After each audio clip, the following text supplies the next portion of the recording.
One former first-round pick is performing at an elite level this spring and could be a huge asset for the team this season. Plus, some unfortunate news for a couple of former teammates on today's episode of Locked On Cardinals. You are Locked On Cardinals, your daily St. Louis Cardinals podcast, part of the Locked On Podcast Network, your team every day.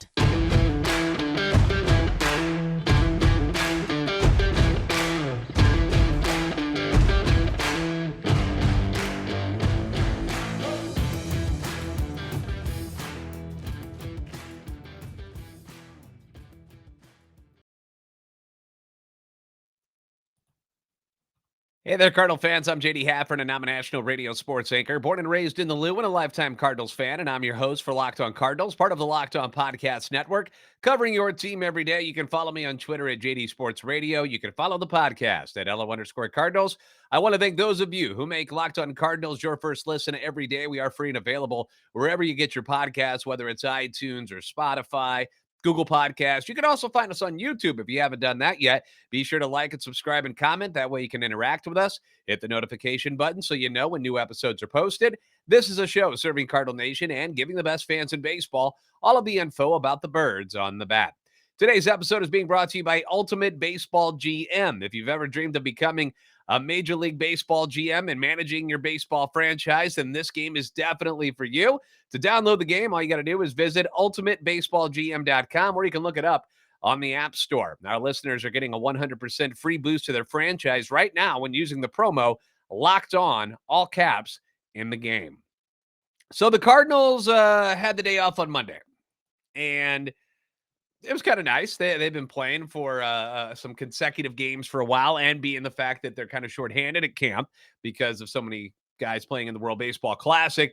Nice to have a little day to just kind of exhale, take a day off, kind of rest a little bit before they headed back onto the field on Tuesday to face the Astros. And manager Ali Marmol wanted to get some of the relievers more work, so he decided to let one of those relief pitchers start on Tuesday, and that pitcher was one Zack Thompson. He wanted him to make the start. Now, Zack Thompson is someone who I feel has kind of been overlooked on YouTube. Here's a picture of Zack doing his thing and smiling. He's all happy. I feel like he's been overlooked, a little bit under the radar a bit, because he's been a relief pitcher, and normally the only time a relief pitcher is ever really brought up and grabs headlines is either when he's screwing up or when he's a closer. Okay, because when he's getting outs and doing their job, that's what's expected. So there isn't much fanfare, like I said, unless you're the closer, and then you get some love there because you made the last outs and everything. But the middle relief guys kind of get overlooked unless they're screwing things up. Now, Thompson is an Indiana guy from the small town of Selma, Indiana, which I'm betting is Cardinals country for sure. To say he was good in high school is a bit of an understatement. The guy went 19-0 between his sophomore and junior seasons. Then he went 4-2 his senior year, whiffing 119 batters in 56 innings. So I don't know how good you are at math. I'm not great at math, so I actually had to put this into the calculator, but 119 divided by 56 times 9, that's how you get your strikeouts per 9. His strikeouts per 9 that senior year was 19.1. 19.1. That's sick. He gets drafted in the 11th round by the Tampa Bay Rays, but decides to go to Kentucky instead. Freshman year, he goes 8-3. Sophomore year, deals with some elbow issues, only makes 7 starts. But then his junior year, he's back at it, 6-1, 2.40 ERA. He whiffs 130 batters in 90 innings. Back to the calculator we go. 130 divided by 90, multiplied by 9, and that gives you 13 strikeouts per 9. So quite good again. This leads him to being a first-round pick by the St. Louis Cardinals in the 2019 draft. And in case you were wondering, that same draft is also when they grabbed Andre Palante in round 4 and Connor Thomas in round 5. So you're seeing these guys all kind of come up together. He wasn't terribly effective, okay, when he first got into pro ball. Wasn't terribly effective. Goes to the Arizona Fall League after the 2021 season. Mind you, you had the COVID season there in 2020, which could stunt anybody's growth. So it's a little weird when you've got guys who were drafted in 2019, 2020, and if they're a little bit behind where you wanted them to be, is because they lost a whole year because of the pandemic. But he goes to the Arizona Fall League and becomes more effective than last year. He starts at Memphis, okay? And before getting called up June June's when he ends up getting called up to the Cardinals for the first time, because he kind of goes up and down during the season, but not because he wasn't doing anything right at the major league level. It's just they had other arms and they wanted them to get more action down in the minor league. So goes up and down, but when he gets on the parent club, he is really, really good last year. He goes 1-1. His ERA is at 2.08. His ERA plus at 186. 186, mind you, 100 is like league average. So he was 86% better than the league average last year. Lefties hit 146 against him. He allows only 7 hits, none of them extra base hits. And then against righties, they're only hitting 176 against him. He does give up 3 home runs, but 2 of those actually came in one game. And in that game, it was his second appearance ever in the major leagues. He ends up starting that game, throws 3 or 5 innings, and that's where he gave up all the runs. In fact, if you dig a little deeper into his numbers, which I have, Thompson gave up 6 earned runs in his first 2 appearances in the major leagues. On the season, he gave up 8. You see what I'm telling you there? 6 in his first 2 appearances, 8 total, which means, again, we'll go math again, that after June 13th, Thompson gave up 2 runs, 2 in his final 20 games that he pitched in the major leagues. I mean, the dude was really good.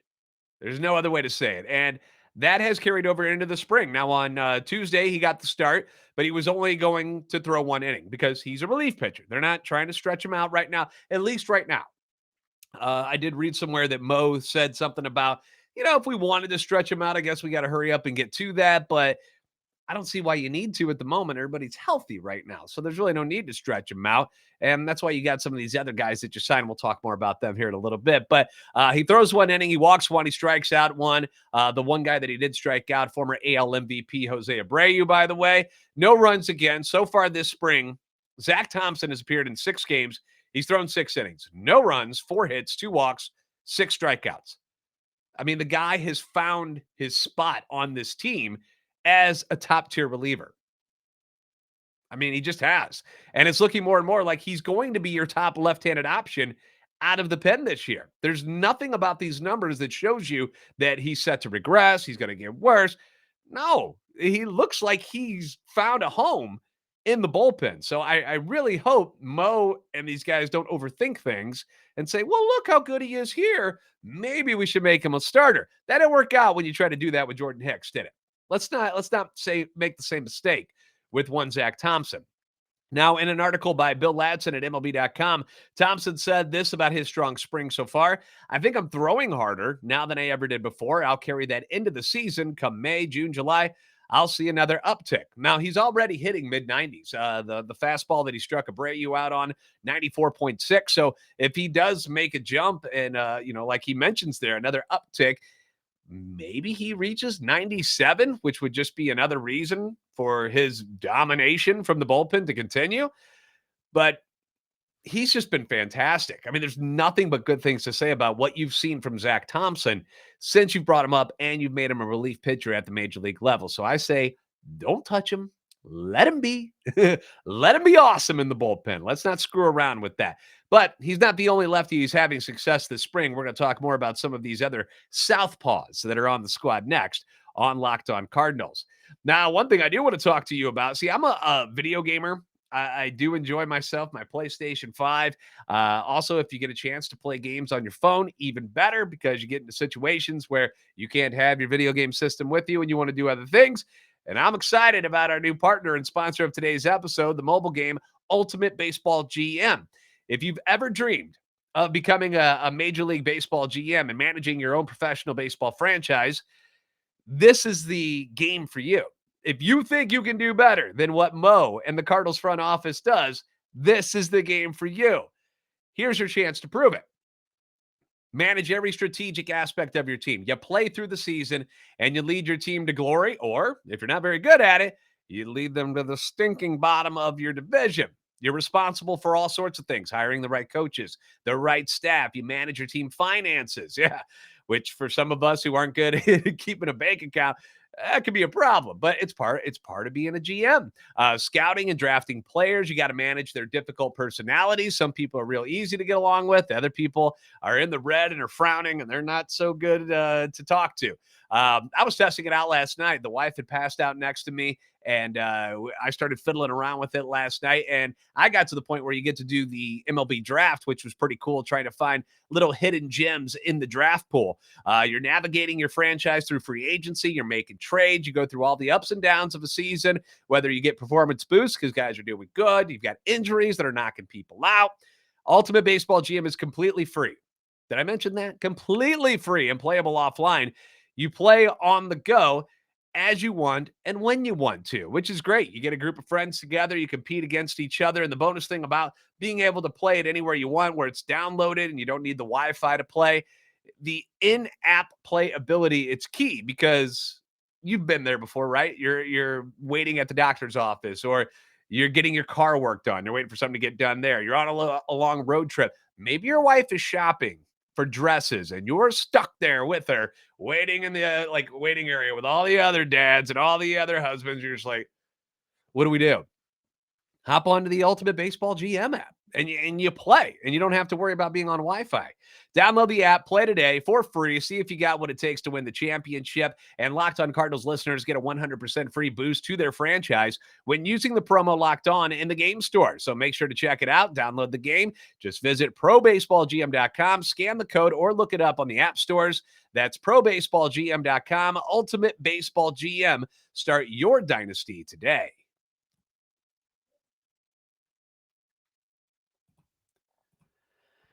Now, the left-handed arms in the bullpen were something that we talked a decent amount about in the offseason. Remember guys like Andrew Chafin and Matt Moore? Those guys were available, and I suggested if we're not going to go spend money on, other everyday players, that why not bolster up the bullpen? Go out there, sign one of these guys, help make that bullpen elite, and you do it with some guys that you might have a little more confidence in, a little more trust in, because these, they're veterans that were available. They did bring in a couple of veterans. They brought in Andrew Suarez and Anthony Misiewicz, but stayed clear of those higher priced guys. And a little bit of a head scratcher. I was like, oh, well, what are we doing here? But bottom line was the Cardinals wanted what's happening in spring training right now to happen. This is what they wanted. They wanted competition. Competition was what they were looking for between guys like Zack Thompson and Hitasis Cabrera, who's in the WBC, Packy Naughton, JoJo Romero, who's at the WBC right now, Connor Thomas. They had all these guys that didn't know what to do with them. So they're like, why don't we just let them figure it out? Like, whoever plays better gets on the roster. Like, are the guys we're going to find out in free agency, are we going to pay them all this extra money and not get all that much better than what we got already? I imagine that's what their mindset was. So a few of these guys threw on Tuesday, other than Zack Thompson, and they all pitched very, very well. In fact, the lefties all combined for 4 no-hit innings. Suarez still hasn't even allowed a run this spring in his 5 appearances. Let's get a picture of Mr. Suarez up there. There he is. There he is. Kind of looks like Steven Matz a little bit, doesn't he? But he's gone 4 2/3 innings, 0 runs, 2 hits, 2 walks, 6 strikeouts. He's a former second-round pick, so there's a pedigree there that obviously got him drafted that high. He had to go overseas, but now he's back, and he's making the most of his opportunity. He's looked really, really good here in the spring.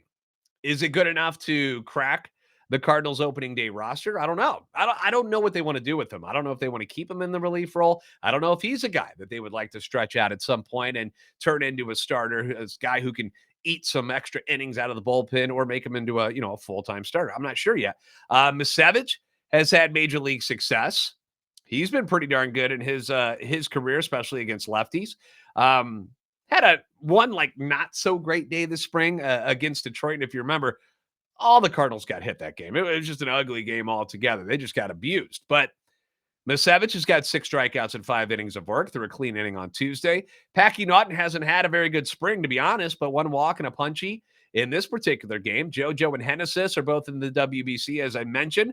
Cabrera so far has thrown 1 1/3 innings, 0 runs, 0 hits, 0 walks, 2 strikeouts. JoJo has thrown 2 1/3, 1 run on 3 hits. That run was a solo home run, 1 walk and 2 strikeouts. So Cabrera seems to be fine. JoJo doing JoJo stuff. Like, we're not expecting elite things out of JoJo Romero, but serviceable, to say the least. Connor Thomas, he hasn't had a great spring and is likely ticketed for Memphis because I think they kind of want to use him in the starter role. But today, against the Mets on Wednesday, throws 4 shutout innings, gives up just 2 hits, strikes out 2, and their 4-1 victory over New York. So whatever plagued him early on this spring, he seemed to figure out in this one and look pretty darn good. So they've got plenty of options from the left side for the bullpen. It really just depends on how many lefties does the team want to keep. You going 2, you're going 3. What if you go wild to go 4? I don't know what they're going to do. If I had to keep 3, which is usually the maximum of lefties, usually 3 is probably the most you normally have in your bullpen. But if I had to keep 3, I would say Zack Thompson and Genesis Cabrera. Why not Suarez right now? Why not? Why not? Based on his performance, why wouldn't you have him on this team? What's he done wrong? He hasn't given up a run yet.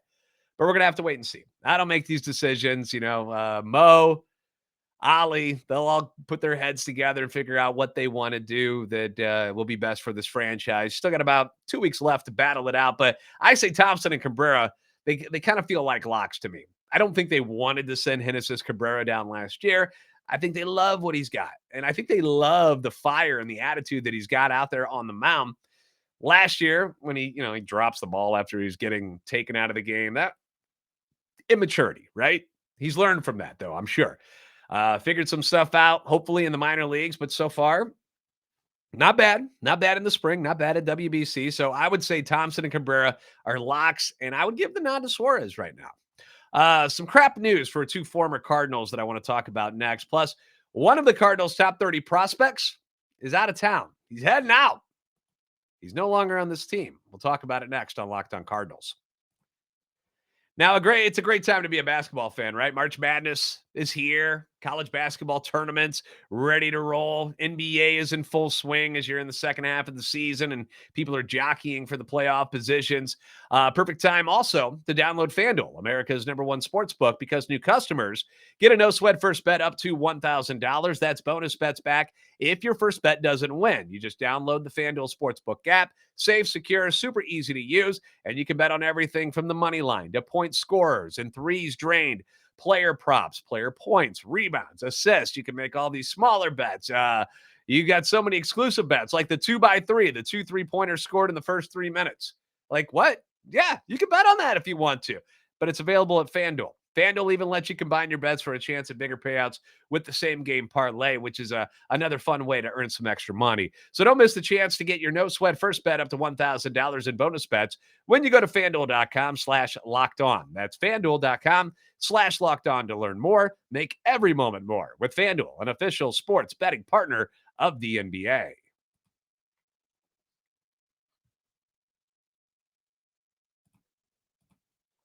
2 former Cardinals got some tough news recently. The biggest one, which was the scariest one, is former Cardinal pitcher Jose Quintana, who we know signed with the Mets this offseason, reportedly out until July due to a stress fracture in his rib. But that's not where the story ends. The more frightening part of this particular story is that the MRI that he had done when he was like, my ribs, MRI found a lesion. Found a lesion on the impacted rib, but luckily, great news for Jose and his family. The lesion is benign. So that's great news. Mets GM Billy Epler said that Quintana will have an operation on Friday in New York that involves a bone graft. Recovery from the surgery will keep Quintana out until at least July 1st, but didn't offer any specifics beyond that. The Cardinals, if you remember, caught some flack from the fan base for not re-signing Quintana after how well he threw for them last season following his trade over to the team from the Pirates at the trade deadline. Clearly, he was somebody that people liked in the clubhouse. People were a fan of him. He was your starter in game 1 against the Phillies in the playoffs, and they let him walk. They weren't willing to pay whatever the Mets were willing to pay. And unfortunately for Jose Quintana, it's not going to work out, and he's out until at least July. But obviously, we want to wish him a speedy recovery and glad that things, weren't worse than what they were, because it could have been real bad. Another former Cardinals player who was also dealing with an injury, also in New York right now, the Yankees, Harrison Bader. Now, Harrison Bader is dealing with a left oblique strain, which has put his opening day availability in jeopardy. They're saying 4 to 6 weeks is your normal recovery time for such an injury, and that would put Bader's return a couple weeks into the season, 2-3 weeks into the season, and that's if it heals like normal. I mean, we are familiar with oblique injuries here in St. Louis. Remember one Jack Flaherty. These things can linger, and they're very easy to re-injure. So I'm sure the Yankees are going to be careful before putting Bader back out there. Yankees just not having a lot of luck injury-wise thus far in the spring. You know, Bader's gone. Star free agent acquisition, Carlos Rodon, another guy that we were all pounding the table for the Cardinals to sign. He's been shut down with a forearm muscle strain. So he's going to be out for a while. They're saying 2 to 3 starts he might miss at the beginning of the season, but you don't know. You don't know what could happen with that forearm issue. And then Frankie Montas, another guy that people were like, Cardinals got to get him. He's the missing piece. He at least was one of the guys I told you, do not go after him. I was like, it's risky. I don't like it. He hasn't been that good. The Yankees give up stuff to go get him, and he's done nothing. Absolutely nothing for them. He's dealing with shoulder problems. May not pitch all year. They're saying maybe he returns to the team in August. Not good. Also, some news to wrap things up here. Cardinals prospect Freddy Pacheco, who we've actually talked about on the show before, top 30 prospect coming into the season for the organization, got claimed off waivers by Detroit on Tuesday. And I kind of did a double take, Lou, like, wait, what? Why is a top 30 prospect available on waivers? Here's the explanation. According to Derek Gould from the Post-Dispatch and STLtoday.com, the Cardinals sought to begin clearing at least one spot on the 40-man roster, which is why he was made available. My first thought when I hear this, Jordan Walker, get him on the 40-man, and so you can activate him, and he's available on opening day. Maybe that's what they're doing. I don't know. Gould continued saying that Pacheco had not thrown this spring due to a forearm injury and elbow soreness, and the time of the move was to meet this week's deadline for removing players with injuries from the roster. While exams of Pacheco's elbow did not show any structural issues, the Cardinals did not expect him to be pitching until May and had already optioned him to the minors. 24 years old, struck out 84 hitters in 62 innings this past year at AA and AAA combined. Does it come back to burn the Cardinals someday? Who knows? I mean, this issues with your forearm and your elbow doesn't usually mean good things later on. That usually spells out Tommy John surgery. And if that's the case, he's going to be out for a while anyway. So does he come back and bite him someday? Who knows? Maybe. But if it means that adding Walker to the opening day roster, he's got to go, I think Cardinals fans will get over it if that's what it was for. Also, real quick, the team reassigned top pitching prospect Tink Hintz to the minor league camp. This is not surprising. This is not a demotion. Tink Hintz was not going to be on the major league roster this year, at least not yet. He wasn't going to start there. Hasn't even pitched past A-ball yet. So my guess is they send him down to AA Springfield to start this year. If he dominates there, you move him on up, and if he keeps going, maybe you see him at the end of the year at some point. Just no need to rush him, though. No need to rush Tink Hintz, man. We've got capable arms in the bullpen right now and at AAA before you get to Tink Hintz. So Cardinals are fine right now. Thanks for making Locked On Cardinals your first listen. Now for your second listen, check out Locked On Fantasy Baseball. Win your league by listening to Matt and Dom every day as they bring you the best fantasy draft strategies. You can find Locked On Fantasy Baseball wherever you get your podcasts and on YouTube, part of the Locked On Podcast Network, your team every day. Please give us a follow on Twitter at LO_Cardinals and myself at JD Sports Radio. Also, like, subscribe on YouTube to help our channel and love for the Cardinals grow. We're trying to reach that 5,000 subscriber number before opening day, so we got a couple weeks to get there. If you have been lazy and you haven't hit that subscribe button, go ahead and just give it a little ding real quick for us. You're the best fans in baseball for a reason, and I'll see you next time on Locked On Cardinals.